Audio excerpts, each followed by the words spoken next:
Sir உங்களுக்கு ஒரு comment வந்திருக்கு சார். சார் நான் ப்ரெக்னெண்ட்டாக இருக்கேன். உங்கள் மோட்டிவேஷன் ஸ்பீச் நான் கேட்கும்போது நான் ஹாப்பியாக ஃபீல் பண்ணுறேன். ஆனால் என்னோட பேபியும் குட்டாக ஃபீல் பண்ணுறாங்க போல சார்.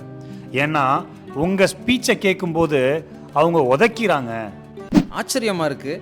என்னுடைய சிந்தனைகளும் பேச்சுகளும் இன்று வாழ்ந்து கொண்டிருக்கின்ற தலைமுறைகளுக்கு ஒரு திருப்பத்தை தரும் என்று தான் நினைத்திருந்தேன். ஆனால் இன்னும் வாழ்க்கையே தொடங்காத ஒரு தலைமுறைக்கும் ஒரு தாக்கத்தை உருவாக்குதுன்னு நினைக்கும்போது என்னால் நம்பவே முடியலை ஐசக்.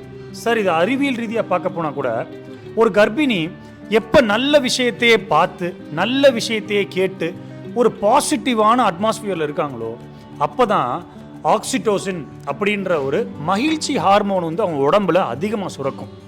இந்த ஹார்மோனோட வேலை என்னன்னா ஒரு குழந்தைக்கு நல்ல இரத்த ஓட்டத்தை கொடுத்து அது வழியில் ஆக்சிஜன் ஊட்டச்சத்துக்கள் எல்லாம் செலுத்தி ஹார்ட் ரேட் அந்த குழந்தையோட அந்த ஹார்ட் ரேட்டை கரெக்டான அளவில் மெயின்டைன் பண்ணி குழந்தை மகிழ்ச்சியாகவும் ஆரோக்கியமாகவும் வளருவதற்கு இந்த ஹார்மோன் ஒரு பெரிய பங்கு ஆற்றும் சார். அதனால தான் கர்ப்பிணிகள் இந்த ஒரு 10 பேர்த்த ஒரு வீட்டுக்குள்ளே விட்டு அவங்களுக்குள்ளே நடக்கிற சண்டை அதெல்லாம் வந்து பார்த்துக்கிட்டு ஒரு நெகட்டிவ் மைண்டில் அப்படியே அந்த நெகட்டிவ் ஜோனில் இல்லாமல் நல்ல விஷயத்தை பார்க்கணும், நல்ல விஷயத்தை பேசணும் இல்லையா சார்? நல்லதையே பார்ப்போம், நல்லதையே கேட்போம். நமக்காக அல்ல, நம் தலைமுறைகளுக்காக.